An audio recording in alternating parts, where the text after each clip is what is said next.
গতি দেখুৱাব পাৰিম মহাপুৰুষৰ আদৰ্শৰ পৰা।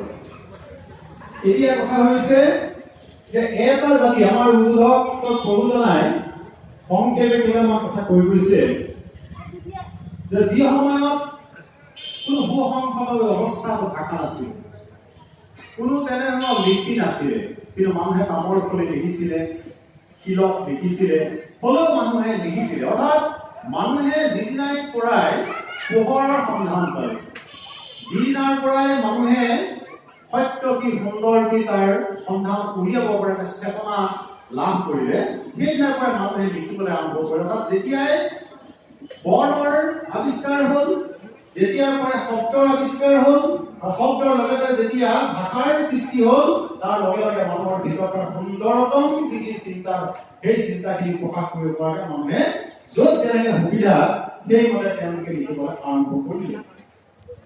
আমাৰ গুৰু শ্ৰীমন্ত শংকৰদেৱ পৰা আবিৰ্ভাৱৰ পূৰ্বে আমাৰ অসম মূলকত তেনেধৰণৰ সাহিত্য কৰ্ম নাছিল বুলিলেও অত্যুক্তি কৰা নহ'ব। গুৰুজনাৰ আবিৰ্ভাৱৰ লগে লগে আমি গুৰুজনাৰ আশীৰ্বাদতে আমি লাভ কৰিলোঁ মহত্তম সম্পদসমূহ।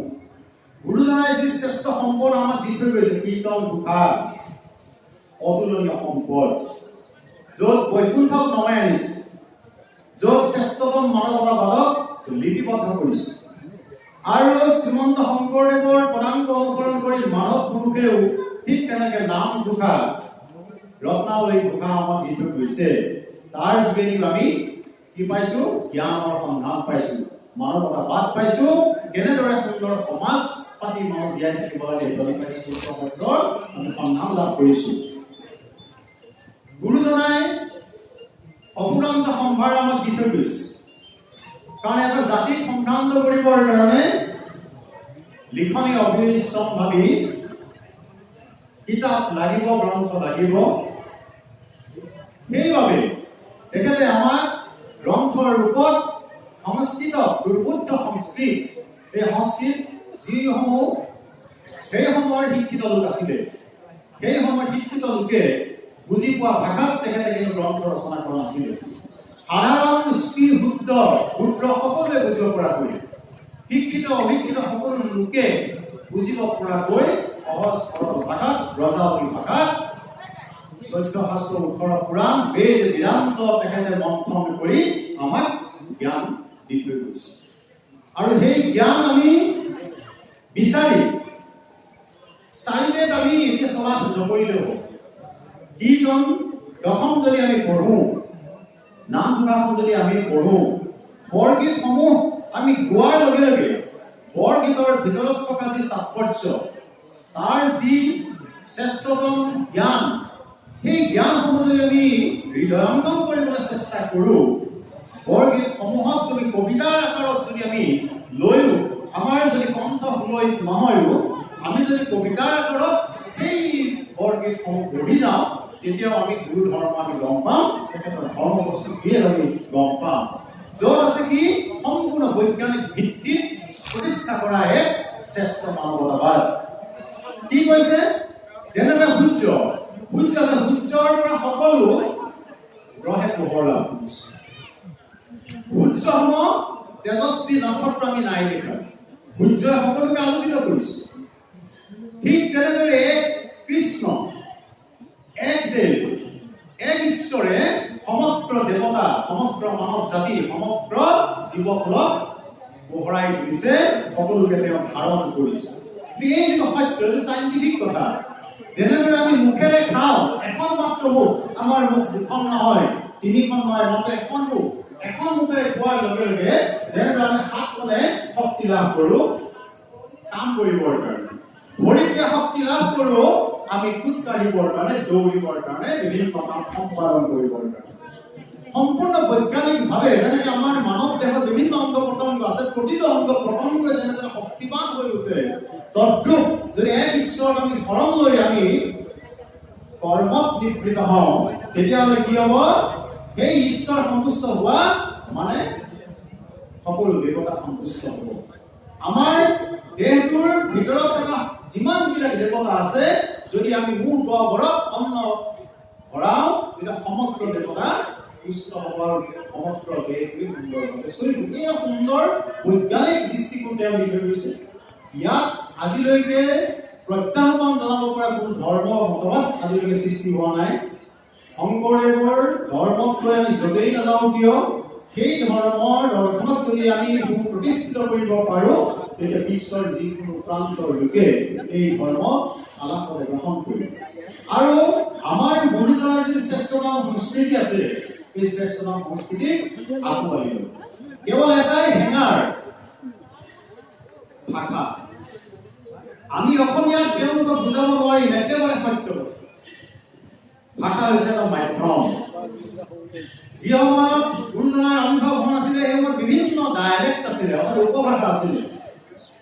এই উপভাষাবিলাকত মানুহে কথা কৈছিলে, মানুহে বুজি পাইছিলে। এটা জনগোষ্ঠীৰ ভাষা হয়তো অন্য এটা জনগোষ্ঠীয়ে বুজি পোৱা নাছিলে, কিন্তু তেওঁলোকৰ মাজত সেই জনগোষ্ঠীটোৰ মাজত তেওঁলোকৰ কিন্তু কথা বতৰা চলিছিলে। তেওঁলোকৰ দৈনন্দিন যিসমূহ কাম কাজ তেনেদৰে চলাব পাৰিছিল। যেতিয়া গুৰুজনাৰ আবিৰ্ভাৱ হ'ল তেওঁ সকলোকে একত্ৰিত কৰিলে। সকলোকে একত্ৰিত কৰি ৰজাৱলী ভাষাক আগত লৈ সকলোকে একেখন মঞ্চত বহুৱাই বিভিন্ন জাতি জনগোষ্ঠীক আগত ৰাখি কেনেকৈ অসমীয়া জাতি গঠন কৰিব লাগে তেওঁ আৰ্হি দেখুৱাই দিলে। আৰু এতিয়া সেই আৰ্হিৰে আমি ভাৱবান হৈছো। আৰু সেই আৰ্হিক আমি আগুৱাই নিবৰ কাৰণে কি কৰিব লাগিব? আমি লিখিব লাগিব, গ্ৰন্থ প্ৰকাশ কৰিব লাগিব। কিন্তু সেই গ্ৰন্থ কেৱল অসমীয়াতে প্ৰকাশ কৰিলে নহয়, আমি সেই গ্ৰন্থসমূহত বিভিন্ন ভাষা সন্নিৱিষ্ট কৰিব লাগে। যদি সম্ভৱ মিচিং ভাষাত আমি প্ৰবন্ধ লিখাব লাগে। যদি সম্ভৱ দেউৰী ভাষাত আমি প্ৰবন্ধ লিখাবলৈ আমি যোগাব লাগিব।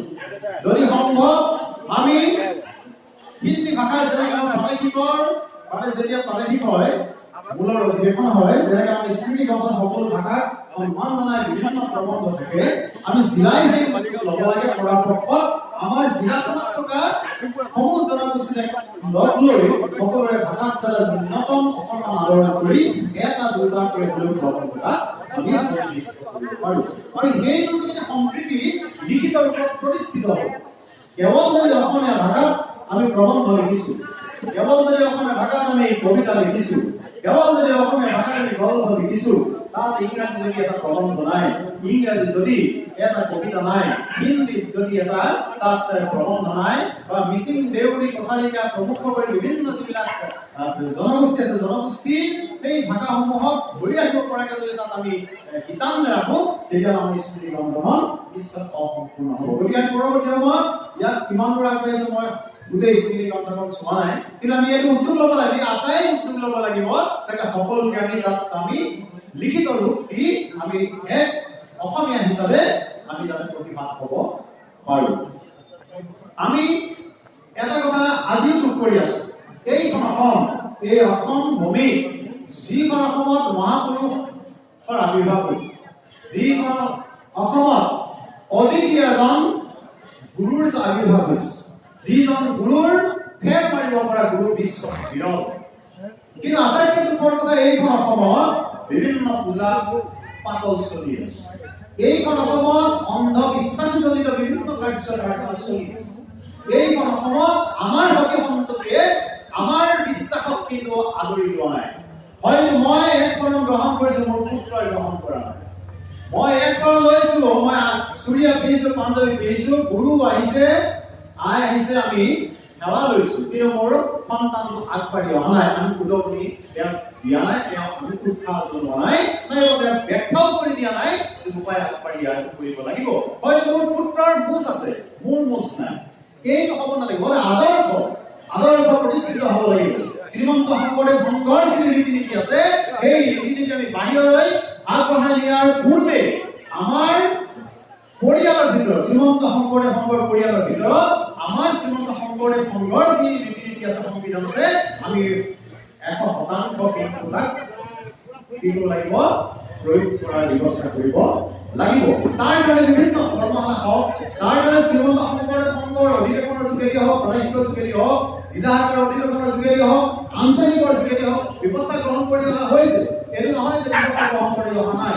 কিন্তু এটা ডাঙৰ প্ৰত্যাহ্বানৰ সন্মুখীন হ'ব লগা হৈছে এই ক্ষেত্ৰত যে যুৱকসকলৰ সমাগম লাহে লাহে কমি আহিছে। এই যে যুৱকসকলৰ সমাগম কমি অহা আৰু তথাপিও আধুনিকতাৰ প্ৰতি যিটো মন তেওঁলোকৰ, যিটো ইউৰোপীয়ান কালচাৰ প্ৰতি তেওঁলোকৰ যিটো দুৰ্বলতা, সেই দুৰ্বলতাৰ কাৰণে কিন্তু আমি পিছ পৰি যাব লগা হয় নেকি এই ধৰণৰ চিন্তা আমাৰ আগত থকা অগ্ৰজাসকলৰ কিন্তু নহয় থকা নাই। বৰ্তমান সময়ত আটাইতকৈ ডাঙৰ কথাটো আটাইতকৈ দুৰ্ভাগ্যজনক দিশত হৈছে মোবাইলটো। এতিয়া এই মোবাইলটো যদি আমি কিবা কাৰণত নাকি লগাব নোৱাৰো তেতিয়াহ'লে আমাৰ কিন্তু ল'ৰা ছোৱালী আগবাঢ়িব নোৱাৰিব। এটা কথা সত্য, মোবাইলে কিন্তু কি দিছে? UPSC স্থান দিছে, এই মোবাইল SCS স্থান দিছে, IPS স্থান দিছে, APS স্থান দিছে, ডক্টৰ বনাইছে, ইঞ্জিনিয়াৰ। সেইটো সত্য কথা, কিন্তু কেইজনক বনাইছে? অৰ্থাৎ কন্ট্ৰল ৱে অফ ইউজ, অৰ্থাৎ ব্যৱহাৰৰ শৃংখলিত ৰূপত কেইগৰাকী পিতৃ মাতৃয়ে তেওঁলোকৰ সন্তানক মোবাইল ব্যৱহাৰৰ কাৰণে শিক্ষা দিব পাৰিছে। ডাঙৰ প্ৰত্যাহ্বান বৰ্তমান সময়ত আহিছে, আৰু এই প্ৰত্যাহ্বান কেৱল শ্ৰীমন্ত শংকৰদেৱ সংঘৰ ভিতৰতে থকা নাই, সমগ্ৰ জগততে আহিছে। গতিকে আমি চিন্তা কৰিব লাগিব। যোগেদি আমি ডাঙৰৰ পৰা ডাঙৰ কাম কৰিব পাৰিছো। We have been able to accomplish greater and greater things today. একেবাৰে সঁচা কথা, ডাঙৰৰ পৰা ডাঙৰ কাম কৰিব পাৰিছো। এই মোবাইলটো কিছুমান ল'ৰা ছোৱালীয়ে কিছুমান কিন্তু গল্প লিখে, অনুগল্প লিখে, কবিতা লিখে, তেওঁলোকৰ বিভিন্ন পেজত তেওঁলোকে মন্তব্য আগবঢ়ায়, খুব ভাল কথা কৰি আছে, কিন্তু সংখ্যা খুব তাকৰ। এতিয়া এই যিটো লিখা বৰ্তমান সময়ৰ যি ব্যৱস্থা, যুগৰ যি প্ৰত্যাহ্বান আহ্বান, সেই আহ্বানক আমিও সঁহাৰি জনাই বৰ্তমান সময়ত কি কৰিছে, ক্লাছৰুম যেনেকৈ সৃষ্টি হৈছে, ইলেক্ট্ৰনিক ক্লাছৰুম, ইলেক্ট্ৰনিক মেগাজিন ওলাইছে। আজিকালি ল'ৰা ছোৱালীয়ে কাগজত লিখি ভাল নাপায়, কিন্তু কম্পিউটাৰ যোগেদি লিখি ভাল পায়। মুঠতে কম্পিউটাৰ যোগেদি লিখক, কম্পিউটাৰ যোগেদি শিকক, শিকক কেৱল শিকক, আৰু লিখক কেৱল লিখক, লিখি যাওক। এই যি লিখাৰ ব্যৱস্থা এইটো আমি কৰিব লাগিব। কিন্তু লিখিম হয়, কেৱল আমি কম্পিউটাৰত লিখিম, এইটো সঁচা কথা, কিন্তু তাৰ পূৰ্বে আমি গ্ৰন্থক অৱজ্ঞা কৰি নহয়, গ্ৰন্থ ল'বই লাগিব, গ্ৰন্থক আমি অধ্যয়ন কৰিবই লাগিব, আৰু আমাৰ ঘৰত ন্যূনতম এটা পুথিভঁৰালৰ ব্যৱস্থা থাকিব লাগিব। আমি আমাৰ ল'ৰা ছোৱালীক দেখুৱাই দিব পৰাকৈ কেইখনমান মূল্যৱান গ্ৰন্থ আমি ৰাখিব লাগিব। সেই গ্ৰন্থ কেইখনৰ মাজে মাজে দুই এটা পাঠ ময়ো চাব লাগিব, এইটো অভ্যাস আমি কৰাব লাগিব। তেতিয়া আমি উঠি অহা প্ৰজন্মক লিখা আৰু পঢ়া দুইটা কামৰ প্ৰতি আমি আচলতে তেওঁলোকক কি কৰিব পাৰিম, উৎসাহ জনাব পাৰিম। এতিয়া আহিছো যে শ্ৰীমন্ত শংকৰদেৱ গুৰুজনাৰ আৱিৰ্ভাৱৰ এটা দীঘলীয়া সময়, যাক ভেকুৱাম বুলি কোৱা যায়, মহাশূন্য, যি সময়ত গুৰুজনাৰ যি ধৰ্ম, গুৰুজনাৰ যি নীতি আৰু আদৰ্শ, এই সকলো কিন্তু ঢাকি ৰখা হৈছিলে।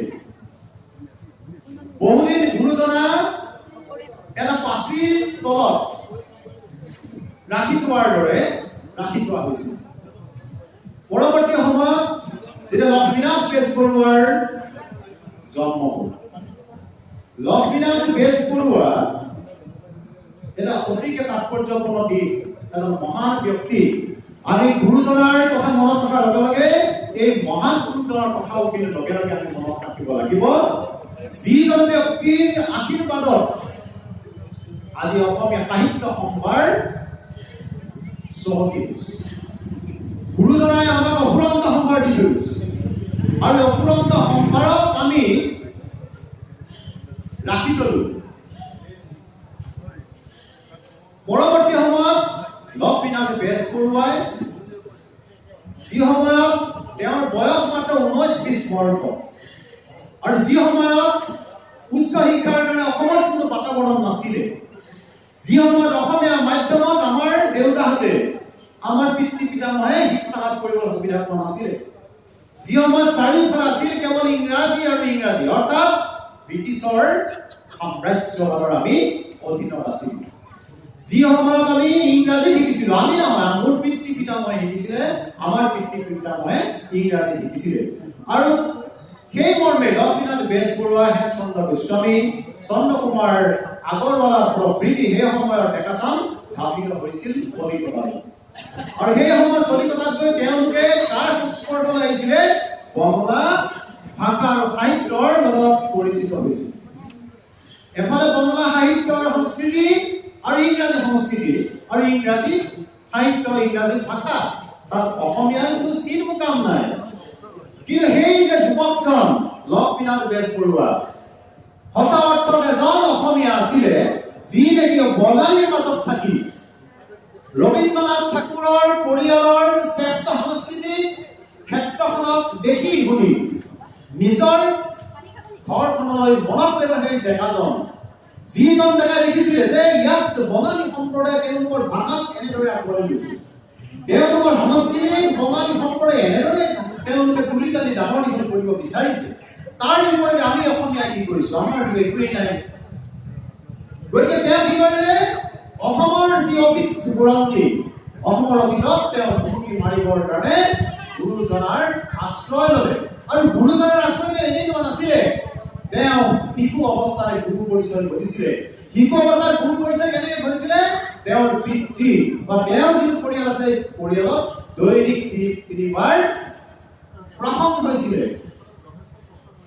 তিনিবাৰ প্ৰসংগ হৈছিলে অৰ্থাৎ যিটো ধ্ৰুপদী বা শংকৰী কৃষ্টি সাহিত্য তাৰ লগত তেওঁ পৰিচয় শৈশৱতে হৈছিলে গতিকে শৈশৱৰ যিটো বীজ ৰোপিত হয় শৈশৱত ৰোপিত হোৱা বীজে মানুহক মৃত্যু পৰ্যন্ত আগুৱাই লৈছে গতিকে ইংৰাজীৰ কাষত থাকিও বঙলাৰ কাষত থাকিও লক্ষ্মীনাথে কিন্তু অতীত নাপাহৰিলে যে অতীত তেওঁ ক'ত আছিলে শংকৰদেৱৰ গুৰুৰ পৰা ভূমিত আছিলে দলিত বিদ্যালয়ত অসমীয়া ভাষাত শিক্ষা লোৱা নাছিলে আৰু তাৰ পিছতে তেওঁ কি কৰে জোনাকীৰ সহায়ত আপোনালোকে নিশ্চয় যে ডাঙৰ এতিয়া বহুত এইবিলাক ভাষণ নকৰো সময় নাকৰ মই অনুজ্ঞাই কৈছো মাত্ৰ যে লক্ষ্মীনাথ বেজবৰুৱা জোনাকী কাকতৰ যোগেদি আৰু ব্যংগ সাহিত্যত তেওঁ সেই সময়ৰ সমাজখনক তুলি ধৰিবৰ কাৰণে ব্যৱস্থা কৰি আমাৰ ভাষা সংস্কৃতি আগবঢ়াই নিলে আৰু তেওঁ কেৱল ব্যংগাত্মক ৰচনাত হাত দিছিল যেনে নহয় কবিতাত হাত দিছিলে আৰু গুৰুজনাৰ ওপৰতো তেখেতে শ্ৰীমন্ত শংকৰদেৱ আৰু মাধৱদেৱ বুলি গুৰুজনাৰ ওপৰত গ্ৰন্থ লিখিছিলে শ্ৰী শ্ৰী শংকৰদেৱ বুলিও গ্ৰন্থ লিখিছে অৰ্থাৎ গুৰুজনাক তুলি ধৰিবৰ কাৰণে তেখেতে গ্ৰন্থ লিখিবলৈ আৰম্ভ কৰিলে মণিকৰ শংকৰদেৱ বাহিৰলৈ ওলাই আহিল গতিকে সেইজন স্বনামধন্য ব্যক্তি লক্ষ্মীনাথ বেজবৰুৱা যাৰ জীৱনত শৈশৱতে প্ৰভাৱ পৰিছিলে শংকৰদেৱৰ তাৰ পৰৱৰ্তী সময়ত বঙলা সাহিত্য তাৰ সময়ত ৰমন্যাসবাদ ইংৰাজ ৰমন্যাসবাদ চাৰিটা প্ৰভাৱক নেওচি আৰু জনজীৱনৰ যিটো প্ৰভাৱ তেওঁৰ জীৱনত পৰিছিলে কাৰণ তেওঁ সমগ্ৰ অসমত বাপেক মুন্সিপ আছিলে সেই সময়ৰ চিঅ এছডিচি আছিলে আৰু এছডিচি হোৱাৰ সময়ত তেওঁ বিভিন্ন গাঁও ভ্ৰমিবলৈ সুবিধা পাইছিলে দেউতাকৰ লগত আৰু তাৰ যোগেদি বিভিন্ন আইন পিতৃ মাতৃ সকলোৰে লগত গাঁৱৰ যি চহা সমাজ সেই সমাজৰ লগত তেওঁ পৰিচিত হোৱাৰ সুযোগ লাভ কৰিছিলে আৰু সেইকাৰণে সেই চিত্ৰকল্প গাঁৱৰ চিত্ৰকল্পক তেওঁ যিটো সাবকনচিয়াছ মাইণ্ড অৱচেতন মনত তেওঁ সদায় লৈ ফুৰিছিলে আৰু সেইসমূহ সম্পদে পিছত তেওঁ সহায় কৰিছিলে শ্ৰেষ্ঠ অসমীয়া সম্পদ অসমীয়া সাহিত্য সৃষ্টি কৰাৰ ক্ষেত্ৰত বুঢ়ীআই সাধু আমি পঢ়িছো বুঢ়ীআই সাধু ৰচনা কৰিছো তেওঁ বুঢ়ীআই সাধু ইংলেণ্ডত শিকিবলৈ যোৱা নাছিলে বা বুঢ়ীআই সাধুৰ বিষয়ে কল্পনা কৰি সাধু ৰচনা কৰিবৰ কাৰণে তেওঁ সমল অভিজ্ঞতা পোৱা নাছিলে ইংৰাজী ৰমন্যাসবাদৰ মাজত পোৱা নাছিলে বঙলা সাহিত্যৰ মাজত পোৱা নাছিলে ক'ত পাইছিলে আমাৰ দেউতাসকলৰ মুখত আমাৰ আইসকলৰ মুখত আমাৰ ককা আৰু আইতাহঁতৰ মুখত তেওঁ লাভ কৰিছিলে সেইসমূহ সম্পদ আৰু পৰৱৰ্তী সময়ত তেওঁ যেতিয়া জ্ঞান আৰু বিবেকৰ যেতিয়া শ্ৰীবৃদ্ধি ঘটিলে যি সময়ত তেওঁ পৰিপক্ক এটা অৱস্থালৈ আহিলে এজন সুষম যুৱক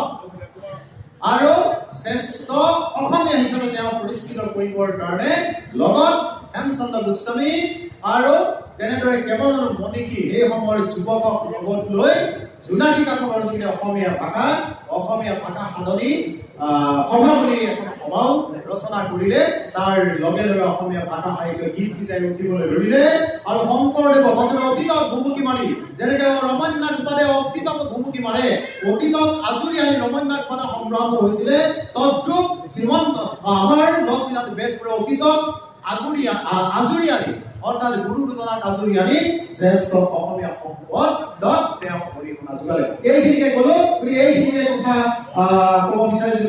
যুৱকসকল নাই, যাই দিনত আমাৰ কৰ্তব্য